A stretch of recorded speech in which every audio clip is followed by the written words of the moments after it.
السلام علیکم۔ آج جمعہ ہے، جون کی 10 تاریخ۔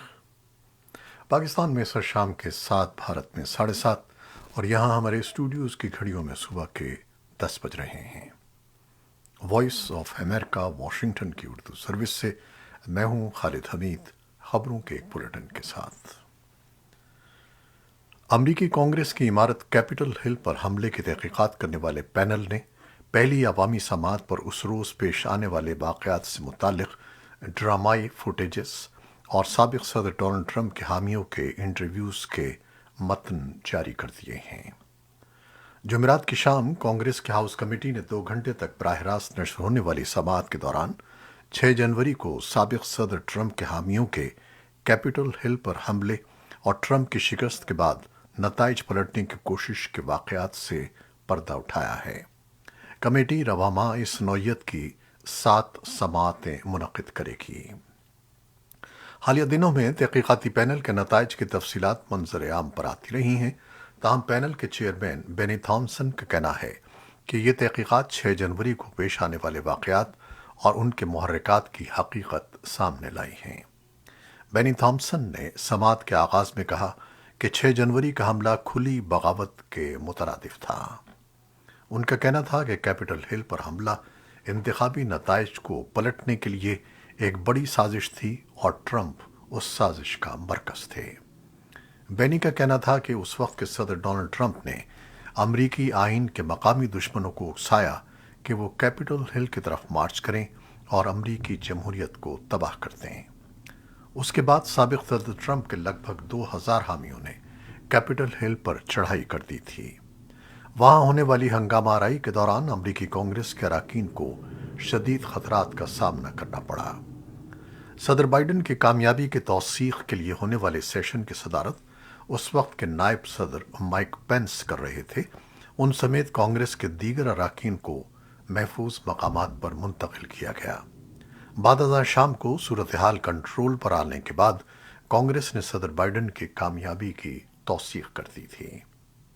امریکی ایوان نمائندگان کی اسپیکر نینسی پیلوسی نے گزشتہ برس جولائی میں کیپٹل ہل پر حملے کی تحقیقات کے لیے 9 رکنی ہاؤس کمیٹی تشکیل دی تھی، جس میں 7 ڈیموکریٹ جبکہ 2 ریپبلکن اراکین کانگریس شامل ہیں۔ کمیٹی اراکین اور عملے نے 1000 کے لگ بھگ عینی شاہدین اور 1,40,000 سے زائد دستاویزات کا جائزہ لیا، جبکہ 100 کے قریب افراد کو گواہی کے لیے طلب کیا گیا تھا۔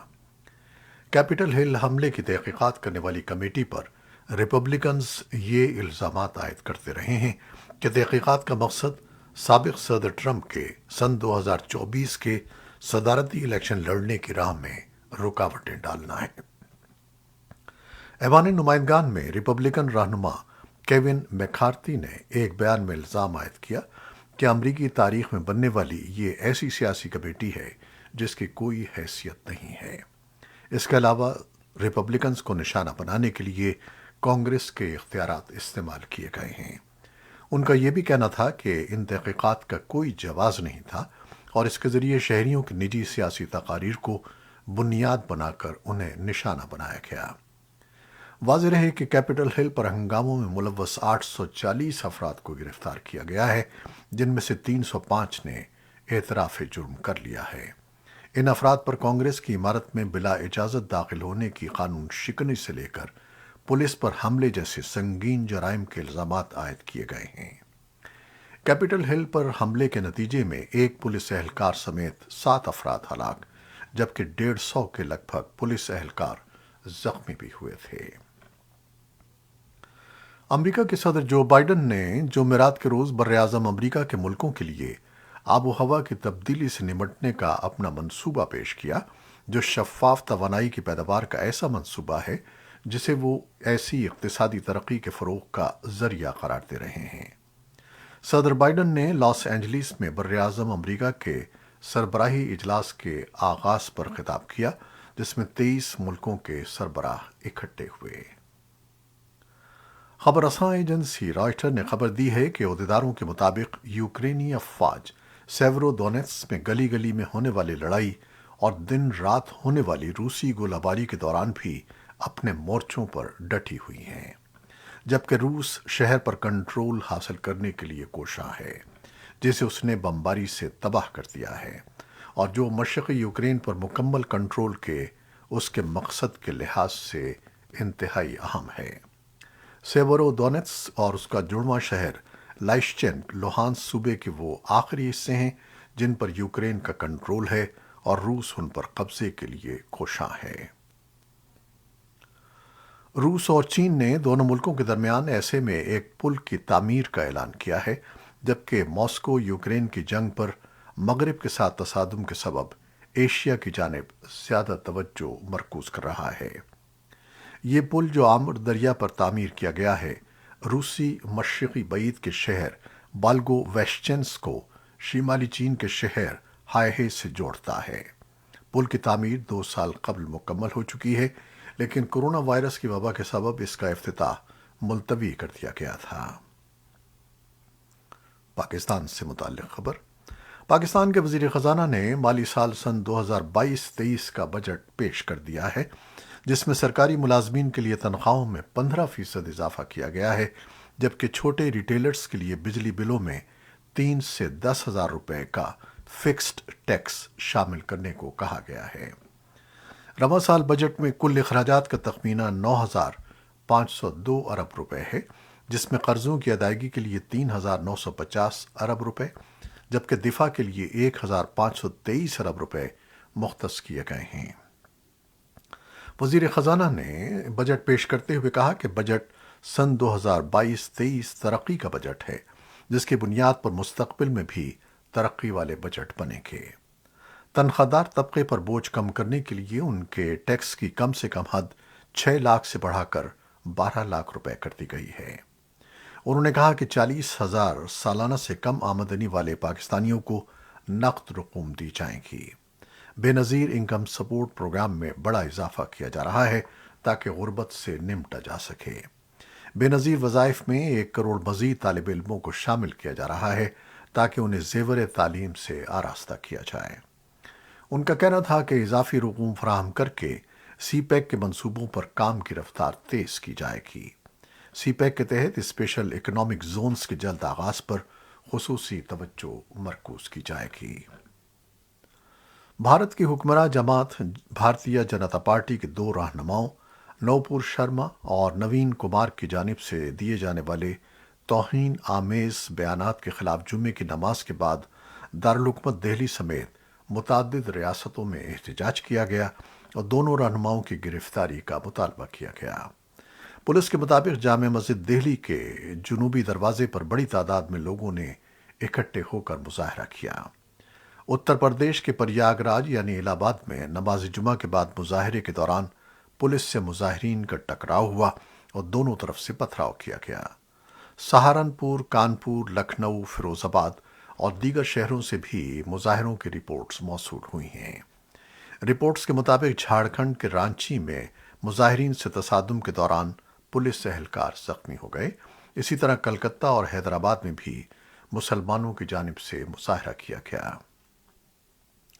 اور بھارت کے زیر انتظام کشمیر کے 3 شہروں بھدرواہ، کشتواڑ اور ڈوڈا میں مسلمانوں اور ہندوؤں کے درمیان بڑھتی ہوئی کشیدگی کے پیش نظر کرفیو نافذ کر دیا گیا ہے، جبکہ ایک اور ضلعی صدر مقام رامبن اور اس کے مضافاتی علاقوں میں دفعہ 144 کے تحت پولیس اور نیم فوجی دستے حفاظتی پابندیاں عائد کر رہے ہیں۔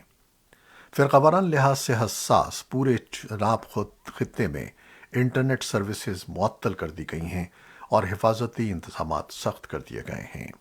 سرمائی صدر مقام جموں میں ایک اعلیٰ حکومتی عہدیدار رمیش کمار نے بتایا کہ صورتحال قابو میں ہے۔ چناب وادی کی کل آبادی تقریباً 10 لاکھ ہے، جس میں سے مسلمان 60% اور ہندو 40% ہیں۔ بھدرواہ میں بھارت کی حکمراں جماعت بھارتیہ جنتا پارٹی کے رہنماؤں نوپور شرما اور نوین کمار جندل کے حال ہی میں دیے گئے پیغمبر اسلام سے متعلق متنازع بیانات پر ایک بار پھر حالات کشیدہ ہو گئے ہیں۔ بی جے پی رہنماؤں کے ان بیانات کے خلاف جمعے کو دارالحکومت سری نگر میں ہڑتال کی جا رہی ہے۔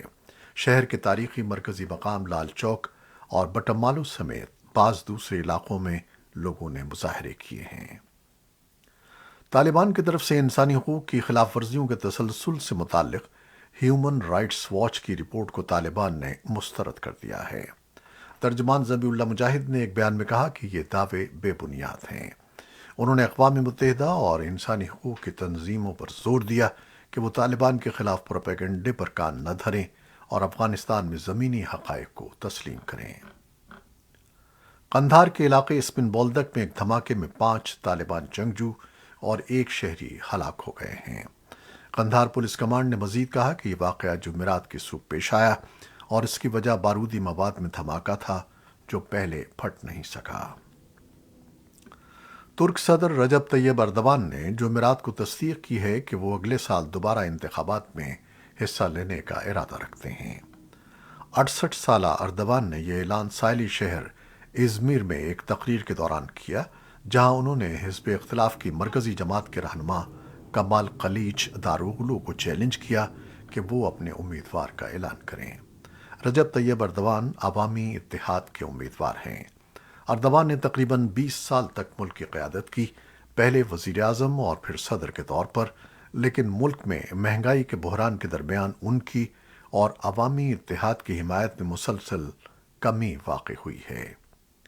قلیچ داروغلو کی قیادت میں حزب اختلاف کو سن 2019 میں بلدیاتی انتخابات میں اس وقت کامیابی حاصل ہوئی تھی جب ترکی کے سب سے بڑے شہر استنبول اور دارالحکومت انقرہ میں اس کے میئر کے عہدیداروں نے حکمراں پارٹی کو شکست دی تھی۔ اپوزیشن جماعتوں کے اتحاد نے ابھی تک اپنے صدارتی امیدوار کا اعلان نہیں کیا ہے۔ یہ تھیں وہ خبریں جو فیس بک لائیو پر ہم نے آپ کے لیے پیش کیں۔ ہماری ویب سائٹ، یوٹیوب اور پوڈ کاسٹ پر یہ بلیٹن آپ کے لیے پوسٹ کر دیا جاتا ہے۔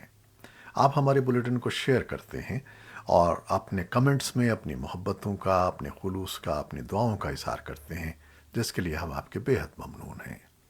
اپنی ان محبتوں کو جاری رکھیے گا۔ خالد حمید کو اب اجازت دیجیے گا۔ اللہ حافظ۔